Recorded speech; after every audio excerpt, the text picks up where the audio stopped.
3, 2, 1...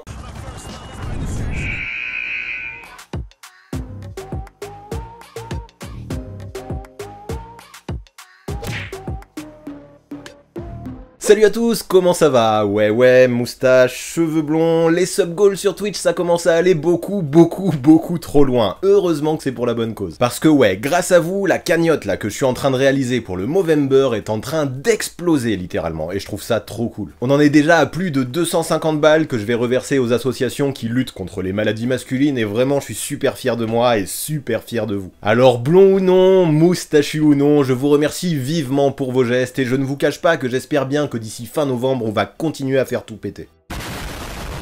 Mais bref, même si le caritatif c'est important et que j'y tiens, j'imagine que si vous avez cliqué aujourd'hui, c'est pas pour entendre parler moustache. Non, on va plutôt évoquer le chef, Stephen Curry. C'est lui que vous avez plébiscité sur Twitch mercredi dernier, je peux vous comprendre. Alors vous l'avez voulu, je vais vous l'offrir. On la réouvre, cette playlist coast to coast. Faut dire en même temps que je l'avais un peu prévu que vous alliez voter pour lui. En ce moment, il est sur une autre planète, le gars, ça fait plaisir à voir. Mais à quel point domine-t-il, justement? Jusqu'où peut-il aller individuellement ou même collectivement, vu que tout est lié? Eh bien, c'est ce que l'on va étudier, alors on ne perd pas plus de temps, c'est parti! Stephen Curry peut-il remporter un 3e trophée de MVP en carrière cette saison?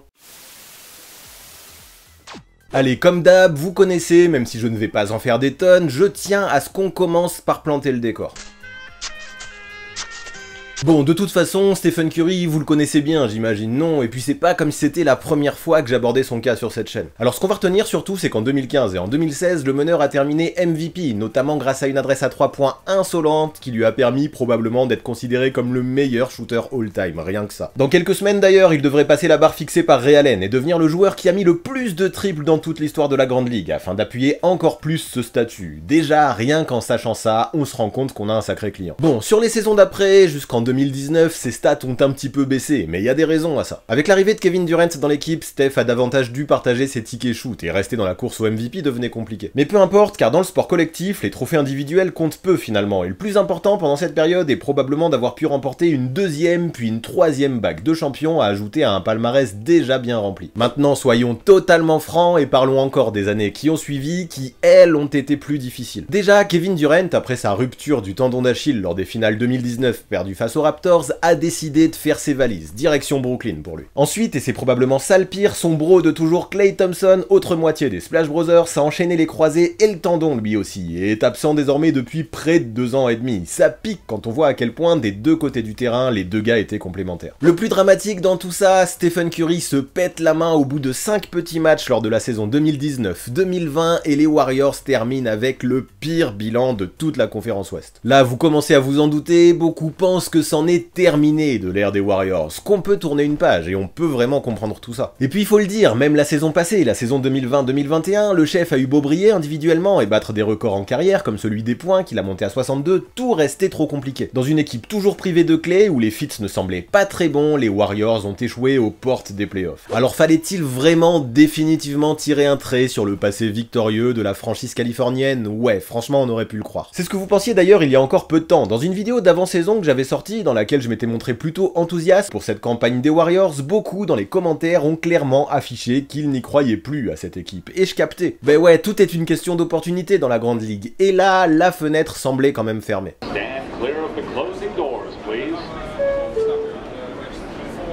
Mais mine de rien, malgré tous vos messages, il y avait une partie de moi qui voulait vraiment voir fort ce que ça allait donner. Parce que ouais, en parallèle, j'entendais parler régulièrement d'un Stephen Curry parmi les favoris pour le trophée de MVP, mais je me voilais pas la face, je me disais que pour que ça arrive, il fallait obligatoirement que ça passe par une saison excellente des Warriors. Ouais, ma rengaine, vous la connaissez. Pour moi, pour être un vrai candidat pour le trophée Maurice Podoloff, il faut remplir 4 critères. Être bon individuellement, bien sûr, être régulier, rester en bonne santé, mais surtout gagner collectivement. Un MVP qui ne fait pas win sa team, pour moi, ce n'est pas un véritable MVP, et quand on regarde l'histoire du palmarès pour ce trophée, on voit qu'à part quelques exceptions, l'histoire me donne plutôt raison. Donc je le répète, parce que c'est important, là-dessus, pas de doute. Si les Warriors ne gagnaient pas, Stephen Curry n'avait aucune chance de remporter un 3e trophée de MVP. Et là, malgré tout ce que vous sembliez penser, au moment où j'écris cette vidéo, force est de constater que les Warriors, qui ont un bilan de 10 victoires pour une défaite, dominent la ligue. C'est violent quand même. Mais cette forme qui correspond à mon critère primordial peut-elle être maintenue tout au long de la saison? Les autres critères peuvent-ils être remplis par Stephen Curry, ou est-ce que ce que nous avons vu jusque-là, en ce début de campagne, n'est que de la poudre aux yeux? Eh bien si on est là, c'est justement pour analyser ça à partir de maintenant. Et évidemment, la première chose que l'on a envie d'aborder si on veut évoquer le jeu de Stephen Curry, c'est son scoring. En ce moment, le gars est tout simplement le meilleur marqueur de la ligue derrière Kevin Durant, et sort d'une perf démente à 50 points face à Atlanta, le premier match à 50 points pour un joueur NBA cette saison. C'est simple, ce jour-là, pour le chef, la taille du cercle semblait être équivalente à celle de l'océan Pacifique, et tout rentrait pour lui. Il a pour l'occasion rejoint le petit club de Will Chamberlain et Rick Barry, qui jusque-là étaient les deux seuls Warriors à avoir atteint ou dépassé la barre des 50 points au moins 10 fois. Et ce qui m'a plu, c'est que quand Curry a pris feu, notamment en deuxième mi-temps, il a tiré toute son équipe vers le haut, qui à la mi-temps était menée de 4 points, pour enfin s'imposer. Et si j'insiste sur cette perf, c'est que pour moi elle est symbolique, elle est complètement à l'image des coups de chaud que peut prendre le meneur de jeu depuis quelques saisons. Et évidemment, même s'il n'est pas à ce niveau tous les soirs, et que depuis le début de cette campagne, il a montré parfois quelques difficultés avec son tir, c'est déjà la deuxième fois en 11 matchs qu'il atteint ou dépasse la barre des 45 points. C'est lourd quand même. Et vous voulez savoir quoi? Le gars est dans le top 2 des meilleurs scoreurs de la ligue, alors que dans toute sa carrière, il n'a jamais été aussi maladroit à 3 points. Bon, en vrai, il reste quand même le joueur le plus prolifique sur catch and shoot derrière Carmelo Anthony, donc il faudrait pas trop être sévère avec lui. N'empêche que je trouve ça super intéressant, parce que ceux qui pensent que Stephen Curry n'est que un shooter en ISO n'ont rien capté. Paul George, justement, qu'il a affronté en début de saison, explique à quel point la panoplie du Warrior pour mettre le ballon dans le panier est complètement folle. Il est tellement fort, il a tout l'éventail, il shoot à 3 points bien sûr, mais il est très bon pour obtenir des lay-ups, il est aussi devenu un maître dans l'art de se démarquer quand il n'a pas le ballon. Il est complètement insaisissable et super rapide. Si pendant une seconde vous regardez ailleurs, il est déjà parti. Si vous n'êtes pas collé à lui, il se fait la malle. Il faut que les 5 joueurs de l'équipe sachent où il est, parce qu'il lui suffit d'un petit espace pour dégainer. Vous ne pouvez pas le laisser avoir de la liberté. Quand il est chaud, la seule solution est de mettre plusieurs joueurs dessus pour le forcer à user son physique et le fatiguer. C'est compliqué. Y a-t-il vraiment besoin d'en dire plus? Stephen Curry est tellement fort que constamment il attire les prises à 2, à 3, voire même à 4. La fameuse défense box and one a limite été créée spécialement pour lui, et encore ça ne suffit pas. Alors stop sur le scoring, n'en faisons pas plus, dans ce secteur, il est purement et simplement l'un des joueurs les plus giftés de toute la NBA. Point barre. Alors passons à un secteur qui lui est trop régulièrement sous-coté lorsque l'on parle de Stephen Curry, je trouve, sa défense. Ok, jusqu'il y a encore 2 ou 3 ans, on pouvait lui faire de vraies critiques sur cet aspect du jeu. Le meneur s'appuyait beaucoup sur son pote Klay Thompson dans ce secteur et conservait un petit peu son énergie pour le côté offensif. Sauf que maintenant, force est de constater que depuis que son Splash Brother est absent, le mec se donne de ce côté-là du terrain. D'un point de vue visuel, je vais être clair. Déjà l'an dernier, je trouvais qu'il avait fait des progrès, mais là, cette saison, je trouve qu'il n'a jamais aussi bien défendu. Le mec est malin et arrive très bien à suivre le système d'un point de vue collectif. Il harcèle les attaquants et utilise son anticipation, ses réflexes et sa vitesse latérale comme de vrais avantages. Il a une faculté à rester au contact de son vis-à-vis que j'aime beaucoup. En termes d'effort, il est tout sauf avare et c'est très appréciable. Puis mine de rien, il a pris quelques épaules ces dernières années. Ça lui permet d'être plus physique et de mieux rester sur son vis-à-vis. Damian Lee, son coéquipier, le confirme. Sa défense est réellement sous-estimée, ses mains sont très rapides, il se positionne très bien, et surtout il est bien plus costaud qu'il n'en a l'air. Pas mal d'adversaires le jouent en se disant que vu son gabarit, ils vont pouvoir le bouger. Mais il est plus solide que beaucoup de gens pensent, il fournit autant d'efforts en défense qu'en attaque. Sauf que je vous connais, une impression visuelle, ça ne va pas vous suffire. Il vous faut des chiffres, et je vais vous en donner. Déjà, et je trouve que ça a du sens, sachez qu'en ce moment, les Warriors possèdent le meilleur defensive rating de toute la NBA. Et bien dans l'équipe, individuellement, Stephen Curry est le deuxième meilleur pour ce qui est de cette stat, juste derrière André Iguodala. Quand vous connaissez un peu les stats avancées, vous vous rendez compte à quel point c'est fort, surtout qu'en termes de volume, il n'a pas à rougir. Chez les Warriors, il est celui qui conteste le plus de tirs derrière Draymond Green et Andrew Wiggins, et face à lui, ses adversaires shootent à moins de 40%, une stat excellente. Après, attention tout de même, hein, ne me faites pas dire ce que je n'ai pas dit. Je n'avance pas que Curry est un lockdown élite, ni même qu'il fera une All Defensive Team, et encore. Du haut de son mètre 88, vous imaginez qu'il manque de polyvalence de ce côté-là du terrain, et qu'il ne peut pas switcher sur des intérieurs par exemple, mais peu importe. Dans la défense de Steve Kerr, il est un vrai atout, et dans ce domaine, pour un joueur qui possède son profil, il possède un niveau bien au-dessus de la moyenne NBA. Donc ça, je pense que dans le dossier de Stephen Curry, pour un potentiel trophée de MVP, c'est un point supplémentaire, mais vous l'avez compris, ça ne me suffira pas. Dans mes critères tout à l'heure, je parlais aussi de régularité, et je disais que c'était primordial, et là, au premier abord, on pourrait dire que ça pêche un petit peu du côté du chef. Mais avant de développer ça sérieusement, j'ai quand même une question à vous poser. Est-ce que vous êtes bien abonné à cette chaîne? Quand je vois le nombre que vous êtes à regarder sans avoir cliqué sur ce bouton rouge, ça me fume. Allez-y, on y va, faites pas les timides. Là, on est à 40 000, un truc du genre, et quand je me suis lancé, je ne le cache pas, jamais j'aurais pu imaginer qu'on puisse grossir autant. Mais est-ce que vous pensez vraiment que maintenant je veux m'arrêter là? Bien sûr que non, maintenant je veux aller les chercher les 50K, et même encore plus, et ça ce sera que grâce à vous. Donc on y va, on la lance cette fusée.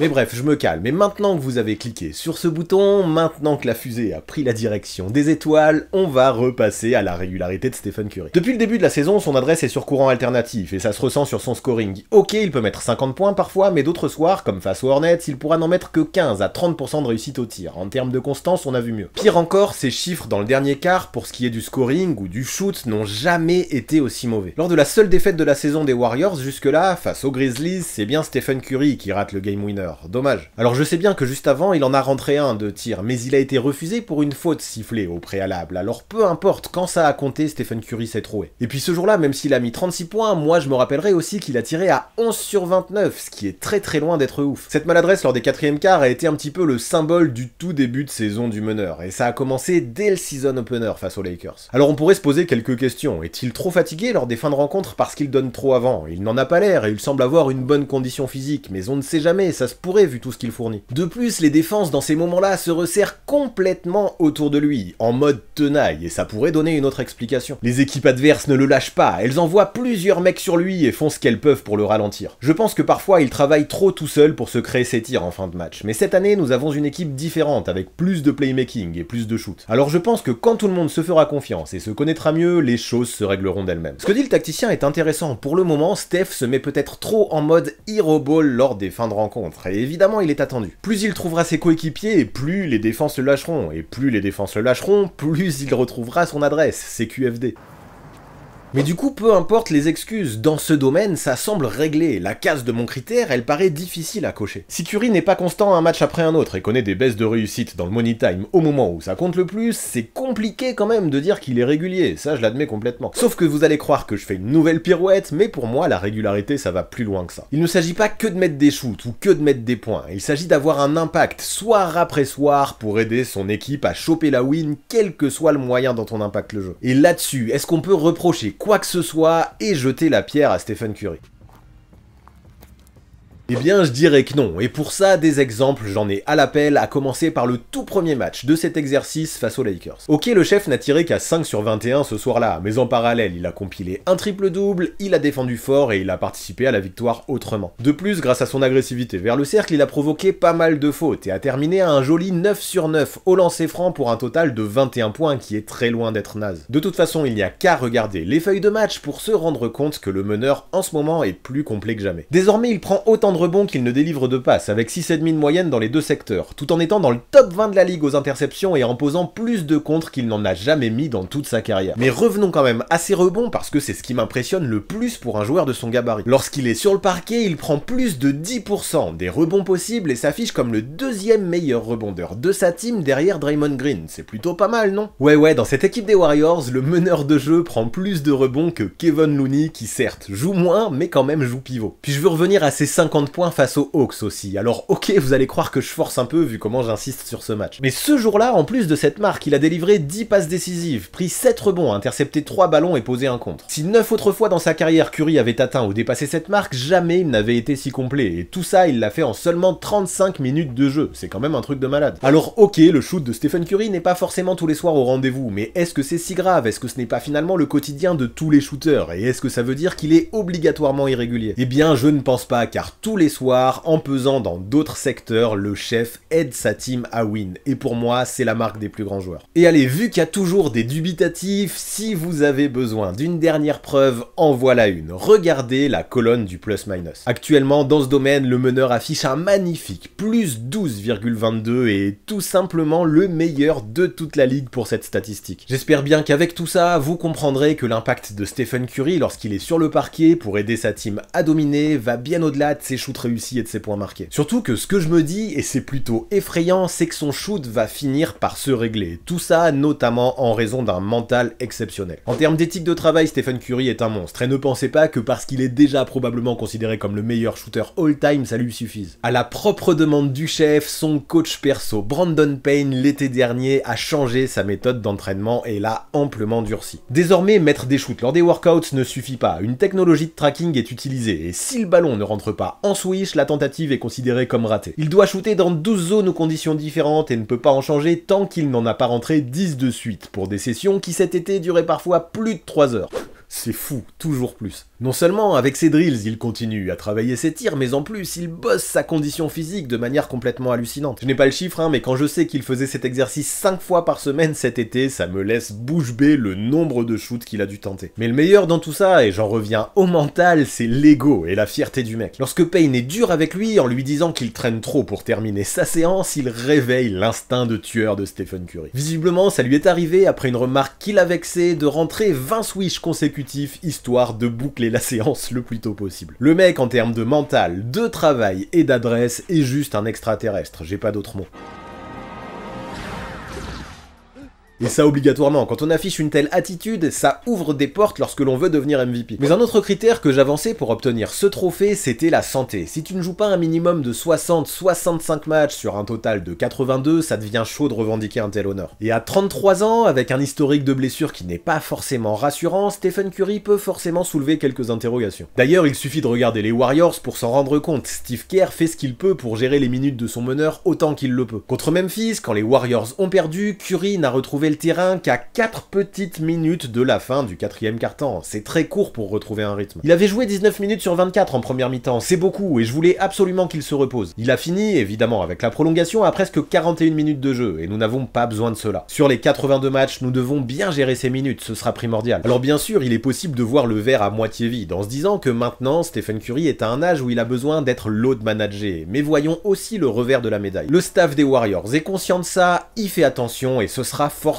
positif en termes de longévité sur la saison. Avant, traditionnellement, le chef jouait l'intégralité des premiers et des 3e quart-temps. Maintenant, il sort un petit peu plus tôt pour revenir aussi un petit peu plus tôt avec la seconde unit, histoire de se remettre dans le bain tranquillement. Et rien à dire, qu'on apprécie ou non cette nouvelle gestion, ça n'empêche pas Stephen Curry de briller. À 33 ans et 240 jours, il est même devenu le plus vieux joueur de l'histoire à réaliser un match à 50 points et 10 passes. Pour un mec qui vieillit, il y a pire. Mais maintenant, plutôt que de l'âge, parlons de la santé pure et dure, et du risque de blessure. Bien entendu, je ne suis pas Madame Irma, je ne vais rien pouvoir prévoir, car nul n'est à l'abri, même à 18 ans, de se faire une cheville sur une mauvaise chute par exemple. Cela dit, ce qui est rassurant, c'est que ces chevilles à Curry, qui étaient une vraie faiblesse en début de carrière, semblent bien plus solides désormais. Ça fait longtemps qu'il ne s'est pas fait de grosses entorses, et la plupart de ses blessures récentes étaient bien plus souvent issues d'un coup reçu ou mal placé que d'une faiblesse articulaire. Je sais pas vous, mais moi ça me rassure de voir tout ça. La condition physique du chef semble au top, et à 33 ans, il est encore loin de pouvoir être considéré comme un vieux crouton. Concentrez-vous. De plus, son jeu, qui ne se base clairement pas essentiellement sur les qualités athlétiques, est tout sauf à risque. Aujourd'hui, en plus, les défenseurs sont sévèrement pénalisés lorsqu'ils avancent le pied dans la zone de réception du shooter.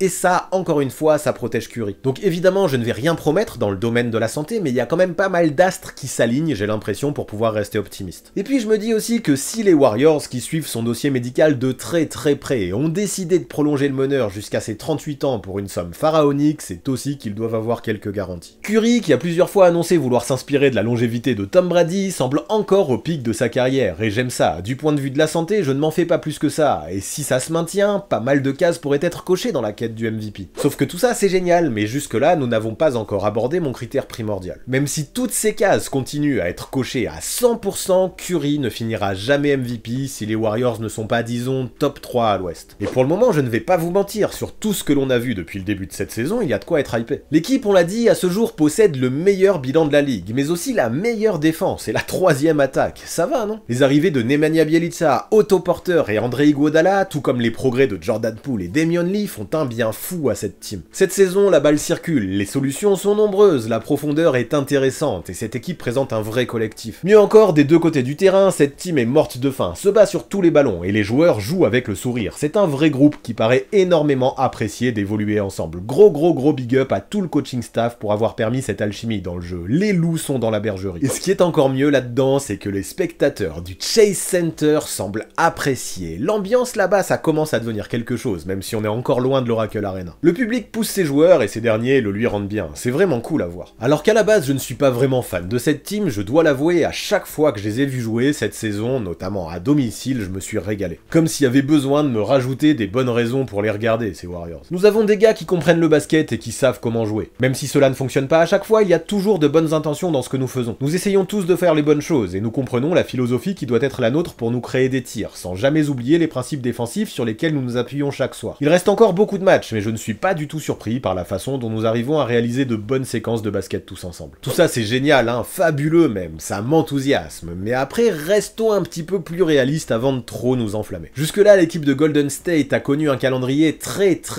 clément, et partait très souvent favori lorsqu'elle entamait ses matchs. De plus, 8 des 11 premiers matchs des Warriors se sont joués à la maison, ça aide pour faire un bon départ ça quand même, d'autant plus avec un public comme celui du Chase Center, on l'a dit. Alors malgré de bonnes prestations face aux Lakers, aux Clippers ou aux Hawks par exemple, il en faudra plus pour définitivement me hyper. En continuant à ce rythme, sachez qu'il dépasserait une nouvelle fois les 70 wins, mais soyons honnêtes, il y a quand même très peu de chances pour que ça arrive. Là, à l'heure où vous regardez cette vidéo, un joli test contre les Bulls a dû avoir lieu, là, dans la nuit qui a précédé. Moi, j'ai pas eu la chance de le voir avant de tourner, mais ça doit donner quelques indications. De plus, l'équipe partira ensuite sur un road trip de 4 matchs sur la conférence Est, et ça, ce sera très intéressant à étudier. Parce que ouais, je ne sais pas quand ça aura lieu, mais des coups de moins bien, il y en aura cette saison, c'est obligatoire, et la saison record, je suis désolé, mais j'ai du mal à y croire. Par contre, continuez à truster les premières places de la conférence Ouest, d'autant plus avec les retours de Klay Thompson et de James Wiseman, qui finiront par arriver, ça je veux bien être enthousiaste. Je pense qu'il va falloir grandement compter sur Golden State cette saison, ce qui allume un voyant supplémentaire au vert pour imaginer Curry remporter un 3e trophée de MVP en carrière. Mais pour être complet et répondre comme il faut à ma question, examinons les concurrents un peu. Pour moi, à ce jour, ils sont 3, voire 4 à pouvoir être très sérieux. J'aime bien les débuts de saison de Jokic, de DeRozan et de Morant, mais jusque-là, ces 3 gars me semblent quand même un cran en dessous de Curry, que ce soit individuellement ou collectivement. Alors le premier dont je vais parler, c'est Luka Doncic, qui pourrait avoir son mot à dire aussi, surtout que Dallas réalise son meilleur début de saison depuis longtemps. Cependant, ses stats ont pris un léger coup en termes de productivité. C'est un mal pour un bien dans la mesure où je suis persuadé que plus le Slovène impliquera ses coéquipiers, plus il multipliera ses chances de win. Néanmoins, en termes d'impact individuel, en termes de leadership ou en termes d'impact collectif, je mets encore une fois le chef au level un petit peu au-dessus. Donc désolé aux fans de Luka, mais je ne m'en fais pas, son heure viendra. Pour moi, les 3 principaux concurrents du Warrior pour le trophée Maurice Podoloff seront Jimmy Butler, Giannis Antetokounmpo et Kevin Durant. Tous des deux côtés du terrain brillent actuellement de la meilleure des façons, et tous les 3 aussi semblent pouvoir cocher toutes les cases pour remplir mes sacro-saints critères pour le trophée de MVP. Collectivement également, mis à part pour le Greek Freak un peu, ça marche plutôt bien pour le Heat ou pour les Nets, même si évidemment il y a eu quelques déconvenus. Et pour les Bucks, je ne m'en fais pas trop, ils ont connu quelques blessures depuis le début de la saison et je pense qu'ils vont vite relever la tête. Quoi qu'il en soit, c'est ce que je disais, tous ces gars ont de vrais arguments pour concurrencer Curry. Kevin Durant est actuellement le meilleur scoreur de la ligue, tandis que Jimmy Butler et Giannis Antetokounmpo ont l'avantage d'être des défenseurs d'élite en plus d'être d'excellents attaquants. Maintenant, faisons le bilan, et là où je donne un vrai avantage au chef par rapport aux autres, c'est en termes de hype, en termes d'aura, et c'est plus important que ce que vous pensez. Le mec fait rêver la planète entière avec ses grosses perfs et ses gros tirs. Contrairement à un KD ou un Jimmy Butler par exemple, il a en plus de ça l'image du gentil, du gendre idéal, un peu comme Giannis Antetokounmpo d'ailleurs. Mais la différence avec le grec, c'est que ce dernier possède un physique tellement freaky que le grand public peine à s'identifier à lui, contrairement à un Curry par exemple qui possède des mensurations bien plus communes. Pour moi, c'est un peu dommage que ces critères aient une vraie importance, mais il ne faut pas se voiler la face, ça a du poids. La NBA, et c'est bien normal vu que c'est un business, fait très attention à mettre en avant tous les joueurs qui suscitent le plus de buzz, pour vendre des maillots par exemple, et évidemment ça influence les votants. La narrative aussi, comme on dit aux US, le récit va bien dans le sens de Curry, avec ses Warriors qui reviennent au premier plan dans un comeback que peu imaginer si violent. Maintenant, attention, hein, je ne dis pas que cette hype est un critère principal, et heureusement d'ailleurs ça me saoulerait. Tout ce que j'ai développé dans cette vidéo, je l'espère, vous aura permis de capter à quel point Stephen Curry est bien plus qu'un simple phénomène de foire. Alors je pense au final que si tous ces gars continuent sur le même rythme, ce qui les départagera, ce sera le bilan collectif. Et jusque là, ce sont les Warriors qui ont l'avantage. Du coup, en sachant tout ça, avouez qu'il en coche pas mal quand même des cases, notre cher Stephen Curry, dans l'optique de remporter ce 3e trophée de MVP. D'ailleurs, à Vegas, on ne s'y trompe trompe pas, chez les parieurs à ce jour, c'est bien le chef qui a la plus grosse cote, et ce n'est même pas serré, ce qui ne m'étonne absolument pas vu le début de saison qu'il est en train de nous pondre. Donc pour répondre à la question du jour, allons-y, je ne vais pas y aller par 4 chemins. Oui, Stephen Curry, qui actuellement est sur un meilleur rythme individuel ou collectif que lors de sa campagne 2014-2015, quand il a remporté son premier MVP, est bel et bien sur une voie royale pour remporter une 3e fois ce trophée. Alors même si je ne suis pas un coutumier des paris, là, maintenant, si on m'obligeait à me mouiller, c'est bien sur le chef Stephen Curry que je mettrais tous mes deniers. Voilà pour ce qui est de Stephen Curry et de sa route vers le trophée de MVP, voilà pour ce qui est de ce nouveau Coast to Coast. Ça vous a plu? Vous en pensez quoi de tout ça? Vous pensez qu'il va l'obtenir, son 3e trophée de MVP, ou bien pas du tout? Donnez-moi votre candidat favori pour le trophée Maurice Podolov dans les commentaires, histoire que j'évalue les tendances un peu, ça m'intéresse fortement. Quoi qu'il en soit, hein, vous le savez, pour vous construire l'avis le plus précis possible concernant cette question, il n'y a qu'un seul moyen, regarder un maximum de matchs. Les highlights, les stats, c'est cool, hein, mais ça ne suffira jamais pour se construire une opinion qui est vraiment constructive. Et ce qui tombe bien là-dedans, c'est que au mois de novembre, j'ai toujours mon lien d'affiliation qui va vous permettre de vous abonner au League Pass. Donc stop de bégayer, allez cliquer, c'est le moment d'aller kiffer tout en soutenant la chaîne. Et pour finir, vous connaissez les bails, je vous l'ai déjà dit, on s'abonne, on active la cloche pour recevoir les notifications, on lâche un maximum de pouces bleus et on rédige ses meilleurs commentaires. Et ouais, le 4 à la suite, la team, le starter pack du youtubeur forceur qui veut du référencement. En tout cas, merci énormément à tous ceux qui sont restés jusque là dans cette vidéo, c'est plus important que vous ne le pensez, et gros big up à tous ceux qui soutiennent constamment, que ce soit sur Tipeee ou pour le Movember. C'est vous les boss, c'est grâce à vous qu'on va faire un gros chèque à toutes ces assos, et c'est aussi pour ça que cette chaîne est si cool, donc n'arrêtez jamais s'il vous plaît, je vous en supplie. À très vite.